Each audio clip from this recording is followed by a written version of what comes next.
ధనుష్ మీద అంటే సబ్జెక్ట్ పరంగా ఇక్కడ మన టాలీవుడ్‌లో కూడా, మన తెలుగు రాష్ట్రాల్లో కూడా ధనుష్ మూవీస్ అంటే చాలామంది ఇష్టపడతారు. ఆయన స్క్రిప్ట్, స్టోరీ సెలక్షన్ చాలా బావుంటుంది అని.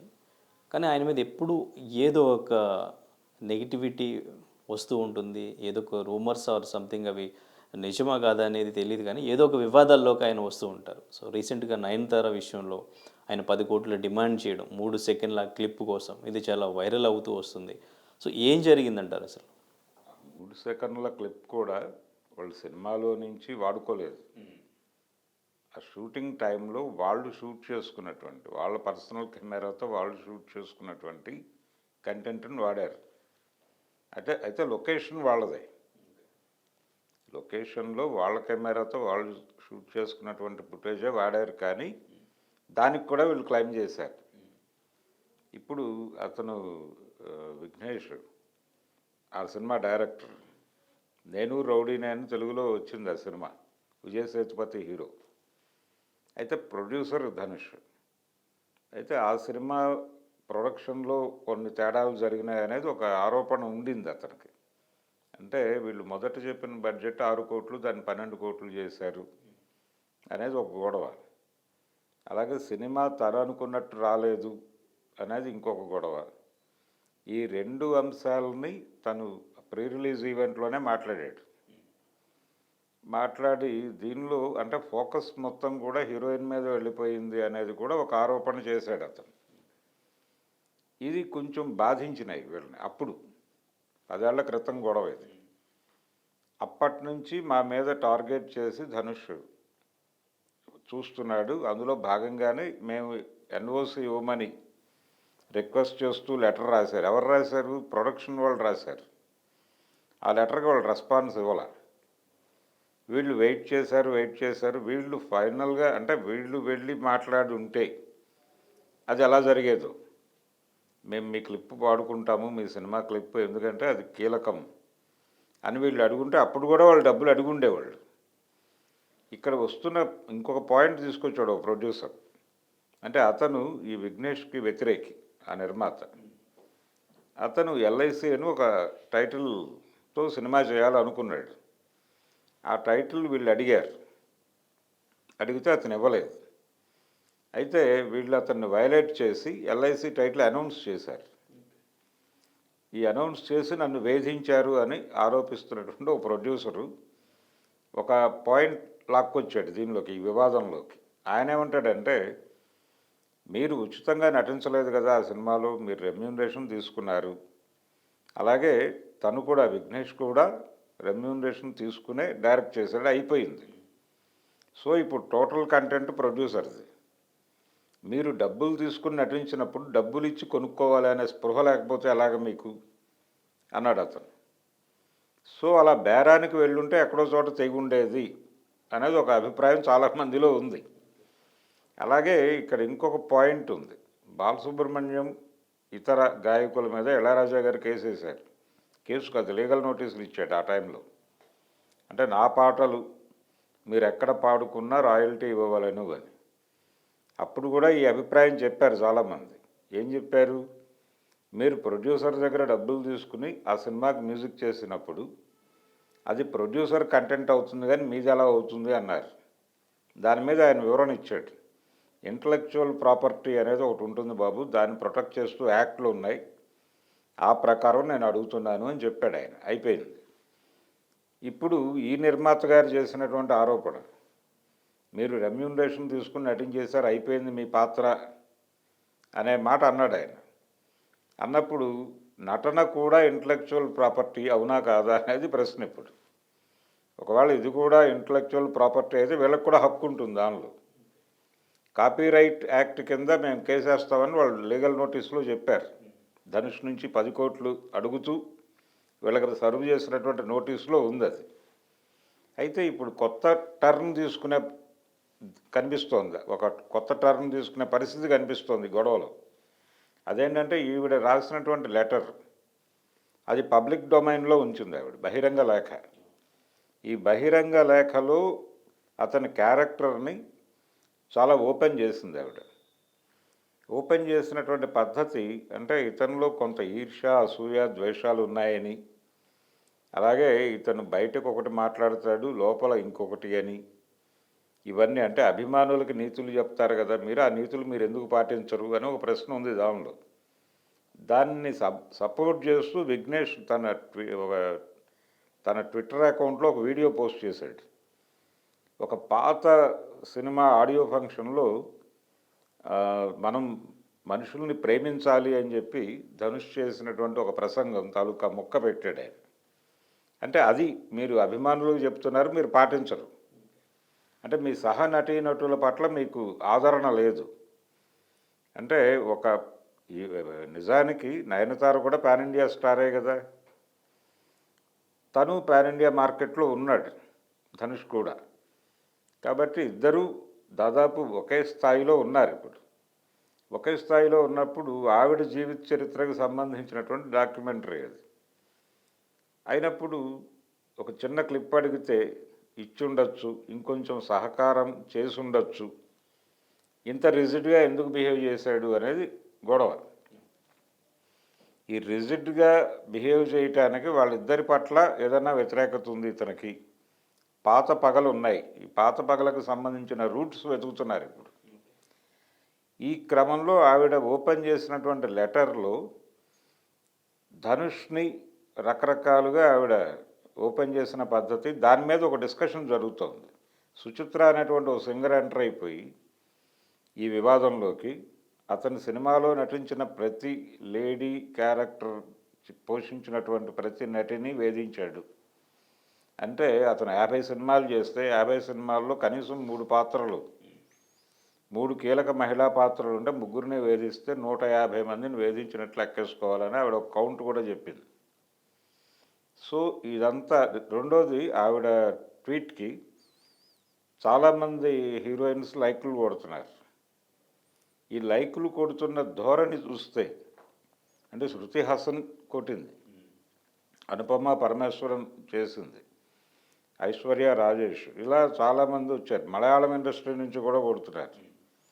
అంటే ఈ మధ్య జస్టిస్ హేమ కమిటీ నివేదిక అక్కడ ప్రకంపనలు క్రియేట్ చేసింది మలయాళం ఇండస్ట్రీలో.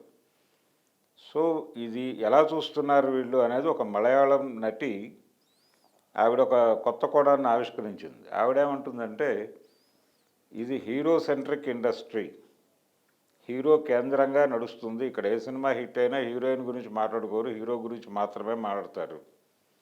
కాబట్టి ఈ హీరో వర్షిప్ అనేది ఉంది ఇక్కడ, దాన్ని బద్దలు కొట్టే ప్రయత్నం జరిగింది ఇప్పుడు నయనతార నుంచి. హీరోలను ఎవరూ క్వశ్చన్ చేయరు, వాళ్ళు ఎన్ని వేధింపులు చేసినప్పటికీ. గతంలో తెలుగు ఇండస్ట్రీలో ఇలాంటి వివాదం ఒకటి వచ్చింది. అంటే జమున వర్సెస్ ఏఎన్ఆర్, అక్కినేని నాగేశ్వరరావు గారికి జమునకి మధ్య ఒక వివాదం. అది ఆయన ఎలా ప్రొజెక్ట్ చేశారంటే బయటికి, నాగేశ్వరరావు గారు, జమున కాలు మీద కాలు వేసుకుని కూర్చుంటుంది, ఎవరిని రెస్పెక్ట్ చేయదు, ప్రొడ్యూసర్ని, డైరెక్టర్ని, హీరోని ఎవరిని పట్టించుకోదు, తన దూరంలో తను ఉంటుంది తప్ప అనేది ఆయన బయటకు చెప్పిన ఎలిగేషన్. కానీ ఆవిడ వెర్షన్ వేరే ఉంది. తను ఈ ఇంటిమేట్ సీన్స్లో కొంచెం అతిగా ప్రవర్తిస్తున్నాడు అనేది ఆవిడ ఆరోపణ. ఈ ఆరోపణతో ఫైనల్గా ఆవిడ కొంచెం అతని పట్ల, అంటే అప్పటి అక్కినేని నాగేశ్వరరావు అనే హీరో పట్ల ఆవిడ దురుసుగా ప్రవర్తించింది. ఆయన హర్ట్ అయ్యి అంటే ఆయన ప్రొడ్యూసర్లందరికీ చెప్పేశాడు, నా సినిమాల్లో జమునని పెట్టొద్దు అని. ఆ రోజుల్లో ఇండస్ట్రీ 2 శిబిరాలుగా ఉండేది. నాగేశ్వరరావు గారి నిర్మాతలు, రామారావు గారి నిర్మాతలుగా చీలి ఉండేది. ఈయన వెళ్ళి ఎన్టీఆర్కి కూడా చెప్పాడు. ఎన్టీఆర్కి ఏ రకమైన అభిప్రాయాలు లేవు ఆవిడ మీద. ఎన్టీఆర్ దగ్గరికి పోయి, అన్నగారు ఇది పరిస్థితి, తను చాలా పొగరుగా బిహేవ్ చేస్తుంది, సెట్లో కాలు మీద కాలు వేసుకుని ఎవడు వచ్చినా రెస్పెక్ట్ చేయదు, ఎవరినైనా సరే నువ్వెంత అన్నట్టుగా ఉంటుంది, మనం కొంచెం క్రమశిక్షణ నేర్పాలి కదా, నేను నా ప్రొడ్యూసర్లకు జమునని పెట్టొద్దని చెప్పాను, మీరు కూడా చెప్తే బాగుంటుంది అని ఈయన వెళ్ళి అక్కడ ఎక్కించాడు. రామారావు గారి ధోరణి ఎలా ఉంటుందంటే ఎవరు వచ్చి ముందు ఏది చెప్తే అది వింటాడు ఆయన. ఆ తర్వాత వాళ్ళు వచ్చి మొరపెట్టుకున్నా వినడు. అదొక ధోరణి. దాంతో ముందు వెళ్ళి అక్కడ నాటేసాడు ఆయన. ఆయన కూడా తన ప్రొడ్యూసర్లకు చెప్పేశాడు. అది కొంచెం పెద్ద మార్కెట్. అంటే ఎక్కువ మంది నిర్మాతలు అక్కడ ఉండేవాళ్ళు ఆ క్యాంపులో. సో 3 సంవత్సరాల పాటు జమునతో వీళ్ళిద్దరూ నటించలేదు. గుండమ్మ కథ సినిమా తీసేటప్పుడు విజయ ప్రొడక్షన్స్ వాళ్ళు రామారావు, సావిత్రి, నాగేశ్వరరావు, జమున అని వాళ్ళు అనుకున్నారు కాస్టింగ్లో.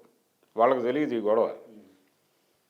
పిలిచి చెప్పారు, బాబు ఇది కథ, వీళ్ళు ఆర్టిస్టులు అన్నప్పుడు జమున చెప్పింది, నాతో వాళ్ళు యాక్ట్ చేయట్లేదు కదా, నన్ను ఎలా కాస్ట్ చేస్తారు అని. చక్రపాణి గారు అడిగారు, ఇదేమిటి గొడవ అని. అంటే లేదు 3 years అయిపోయింది, నాతో వాళ్ళు యాక్ట్ చేయట్లేదు, నన్ను బ్యాన్ చేశారు, కారణాలు ఇవి అని చెప్పేసింది ఆవిడ. చెప్పిన తర్వాత కేవీ రెడ్డి గారు, చక్రపాణి గారు వీళ్ళిద్దరిని పిలిచి కోప్పడి మీరు ఏమనుకుంటున్నారు అని, ఈ సినిమాలో జమున నీతో యాక్ట్ చేస్తోంది అని చెప్పాడు ఆయన. చెప్పిన తర్వాత దాన్ని కాదనలేని పరిస్థితి అక్కినేని నాగేశ్వరరావు ఒప్పేసుకున్నాడు, అయిపోయింది. అలా ఆ వివాదం ముగిసింది. ఆ తర్వాత చాలా సినిమాల్లో యాక్ట్ చేశారు వాళ్ళు. ఇమ్మీడియట్గా ఎన్టీ రామారావు గారు గులేబకావళి కథలో తీసుకున్నాడు జమునని తన బ్యానర్లో. అక్కడి నుంచి వాళ్ళు కొనసాగారు. ఇలాంటి అంటే ఆ టైంలో రేలంగి గారు ఒక కామెంట్ చేశారట, వాళ్ళిద్దరూ నీతో యాక్ట్ చేయకపోవడం వల్ల నీకు వచ్చిన నష్టమేం లేదు, హిందీ మార్కెట్లోకి వెళ్ళిపో హాయిగా. ఆవిడ నిజంగానే హిందీ సినిమాలు చేసింది ఆ టైంలో, ఆ గ్యాప్లో. తంతే బూరెల బుట్టలో పట్టం అంటే ఇదే అని చెప్పి కామెంట్ చేసింది ఆవిడ. సో హీరో వర్షిప్ అనేది ఈ లెవెల్లో ఉంటుంది. హీరోలు తలుచుకుంటే ఏమైనా చేయగలరు అనే పరిస్థితి ఆ రోజున అక్కినేని నాగేశ్వరరావు గారు చేశారు. ఇలా హీరోల మీద హీరోయిన్స్లో కొంత కోపం ఉండొచ్చు. ఆ కోపం ఇప్పుడు నయనతార పెట్టినటువంటి ఈ బహిరంగ లేఖకి లైకుల రూపంలో కనిపిస్తోంది అనేది మలయాళం ఇండస్ట్రీ నుంచి మాట్లాడిన ఆవిడ చెప్పిన మాట. సో నిజంగానే అది జరుగుతోందేమో. ఈ సుచిత్ర కామెంట్ నిజమే అనిపిస్తుంది. అంటే వేధింపు అనేది ఏ రకంగా అయినా ఉండొచ్చు. అంటే డేట్స్ అడ్జస్ట్మెంట్ కావచ్చు, అలాగే ఒక కాల్ షీట్లో అయిపోవాల్సిన పని ఇంకో కాల్ షీట్కి ఎక్స్టెండ్ అయినప్పుడు కూడా డిస్ప్యూట్ వస్తుంది. దాన్ని సెటిల్ చేసే పద్ధతిలో కొంచెం రూడ్గా వెళ్ళుండొచ్చు. ఇలా ఏదైనా వేధింపే. కాబట్టి ధనుష్ అనేవాడు టార్గెట్ అయ్యాడు ఇప్పుడు. ఎవరికి? ఇండస్ట్రీలో ఉన్న మహిళా లోకానికి. అందరూ అటువైపు ఉన్నారు. విచిత్రం ఏంటంటే ఒక్క హీరో కూడా దీనిలో ఎవరు నోరు చేసుకోవట్లేదు, ఇంక్లూడింగ్ విజయ్ సేతుపతి. తను ఆ సినిమాలో హీరో, తను మాట్లాడి ఉండాల్సింది, తను కూడా ఎటువైపు మాట్లాడట్లేదు, వీళ్ళు సైలెంట్గా ఉన్నారు. విఘ్నేష్ అయితే తను పెట్టినటువంటి ట్వీట్స్ డిలీట్ చేశాడు. నయనతార స్టిల్ నిలబడి ఉంది తన ఆర్గ్యుమెంట్ మీద. ఆ లెటర్ కూడా ఆవిడ తొలగిస్తుంది అనేటువంటి ఒక మాట జరుగుతోంది ఈరోజు కానీ రేపు కానీ అది జరగచ్చు అని. ఇండస్ట్రీ పెద్దలు కల్పించుకుని ఈ వివాదాన్ని ఇక్కడితో ముగించండి అని చెప్పే పరిస్థితి అయితే ఉంది. ఇంకా ఇన్వాల్వ్ అవ్వలేదు ఎవరు. ఒక ప్రైవేట్ డిస్కషన్ ఇప్పుడు ఆ రోజున ఎలాగైతే కేవీ రెడ్డి గారు, చక్రపాణి గారు కూర్చుని సాల్వ్ చేశారో ఆ ఇష్యూని, అలా సాల్వ్ చేసేటువంటి ఒక ప్రయత్నం జరుగుతోంది అనేది వినిపిస్తున్న మాట. ఆ సెటిల్మెంట్ ఎలా జరుగుతుంది? ఇప్పుడు వాళ్ళు పరువు నష్టం దావా వేయాలనే మూడ్లో ఉన్నాడు ధనుష్. ఆయన లాయర్ నిన్న అన్నాడు ఆ మాట. అంటే ఒరిజినల్ గొడవ పక్కకెళ్ళిపోయి, కాపీరైట్ గొడవ పక్కకెళ్ళిపోయి, ఈవిడ రాసిన లెటర్లో ఆయన క్యారెక్టర్ని అసాసిన్ చేసింది అనేది ఎస్టాబ్లిష్ చేస్తూ పరువు నష్టం దావా 100 కోట్లకు వేసే ప్రయత్నాల్లో ఉన్నారు వాళ్ళు. సో అలా ఒక టర్న్ తీసుకునే పరిస్థితి కనిపిస్తోంది ఈ కేసు. అక్కడ దాకా వెళ్లకుండా దాన్ని ముగించాలని ఇండస్ట్రీ పెద్దలు అనుకుంటున్నారు. చూద్దాం, 2-3 రోజుల్లో క్లారిటీ వస్తుంది. ఓకే. కానీ ఏంటి సార్, ఇది లీగల్గా వెళ్తాను నేను అని చెప్పేసి ఆ పోస్ట్లో నయనతార పెట్టడం జరిగింది. నయనతార అతనికి రిప్లై ఇచ్చింది, ఎవరికి? ఆయన తరఫున మాట్లాడిన అడ్వకేట్కి, మీరు ఏవైనా చేసుకోండి, నేను కంటెస్ట్ చేస్తాను అంది. అంటే మేము కంటెస్ట్ చేస్తాము, మీరు కోర్టుకు వెళ్తారా, ఏం కేసు వేసుకుంటారు, మీరు డిఫేమేషన్ వేస్తారా, మరొక సూటు దాఖలు చేస్తారా, అది మీ ఇష్టం, మీ విచక్షణ, మీరు ఏది చేసినా నేను కంటెస్ట్ చేస్తాను అని చెప్పింది. ఓకే. అంటే సెటిల్ అవ్వకుండా లీగల్గానే వెళ్తే 10 crores ఆయన డిమాండ్ చేశాడు కదా, సో ఎవరికి న్యాయం జరుగుతుందంటారు? మీరు చెప్పారు ఇంతకుముందు ఇంటలెక్చువల్ అని చెప్పేసి. అదే ఇంటలెక్చువల్ ప్రాపర్టీ అనే ఆ ఐటెం కనుక తీసుకురాగలిగితే వీళ్ళు ఈవిడికి పే చేయాల్సి వస్తారు వాళ్ళు.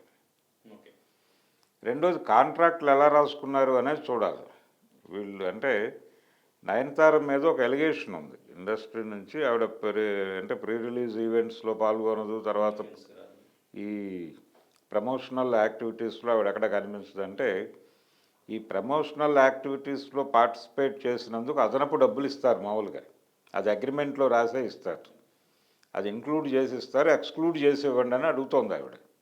అది తప్పేం కాదు లీగల్గా, ఆ ఏరియాలో ఆవిడ ఏం చేయలేరు. రెండోది ఇది ఇంటలెక్చువల్ ప్రాపర్టీ కనుక క్లెయిమ్ అయితే అప్పుడు వాళ్ళు పే చేయాల్సి వస్తారు ఈవిడికి. అంటే ఈవిడిని ఇబ్బంది పెట్టినందుకు గాను వాళ్ళు పే చేయాల్సి వస్తారు. అందుకని వీళ్ళు ఏం చేశారంటే ఇప్పుడు కొత్తగా ఈ డిఫెమేషన్ దావా అనేది పట్టుకొచ్చారు. ఇది 100 కోట్ల గొడవ. ఈ మధ్య మనం చూసాం తెలుగు ఇండస్ట్రీలో నాగార్జున గారు కొండా సురేఖ గారి మీద వేశారు ఇదే డిఫెమేషన్ సూట్. సో అలాంటి సూట్ ఒకటి క్లెయిమ్ చేసే ప్రయత్నంలో ఇప్పుడు ధనుష్ లాయర్ గారు ఉన్నారు. ఈ వివాదం కోర్టు దాకా వెళ్లకుండా ముగించాలి అని ఇండస్ట్రీ పెద్దలు అనుకుంటున్నారు. ఎలా జరుగుతుంది అనేది ఇంకో 2-3 డేస్లో క్లారిటీ వస్తుంది. అంటే ఇప్పుడు ఈ విఘ్నేష్ శివన్ ట్వీట్లు డిలీట్ చేయటం అనేది ఒక పాజిటివ్ సైన్గా చెప్పుకుంటున్నారు బయట. హీరోలు ఎవరూ మాట్లాడట్లేదు, కేవలం ధనుష్ ఫ్యాన్స్ మాత్రమే మాట్లాడుతాం. ఈ ఫ్యాన్స్ మాటలు పట్టించుకోవట్లేదు ఎవరు. అంటే అది ఒక దళం అలా మాట్లాడుతుంది, అది వాంటెడ్గానే మాట్లాడుతుంది, అది ఒక డిజైన్డ్ ఆర్గ్యుమెంటు అనే పద్ధతిలోనే ప్రపంచం చూస్తోంది. ఈ మాట కూడా శృతి హాసన్ మెన్షన్ చేసింది. సో అయిపోయింది అక్కడ. అంటే ఆల్మోస్ట్ ఇప్పుడు అతనికి వ్యతిరేకంగా ఆవిడకి సమర్థించిన వాళ్ళందరూ ఏదో ఒక సినిమాలోనైనా ఇతనితో నటించిన వాళ్ళే. సో వాళ్ళకి క్లోజ్గా తెలుసు కాబట్టే మాట్లాడుతున్నారు అనే అది జనం మాట్లాడుకుంటున్నారు. అందుకని ధనుష్ కార్నర్ అయిన మాట వాస్తవం. ధనుష్ కార్నర్ అయ్యాడు. ధనుష్ మాత్రమే కార్నర్ కాల, సినిమా ఇండస్ట్రీలో ఉన్నటువంటి పురుషాధిక్యత కార్నర్ అయింది, సినిమా ఇండస్ట్రీలో ఉన్నటువంటి హీరో వర్షిప్ కార్నర్ అయింది. ఇది అసలు ఇష్యూ. మరిన్ని వీడియోస్ కోసం ఛానల్ ని సబ్స్క్రైబ్ చేయండి. లేటెస్ట్ అప్డేట్స్ కోసం వాట్సాప్ ఛానల్ ని ఫాలో అవ్వండి. అండ్ లింక్ డిస్క్రిప్షన్ లో ఉంది.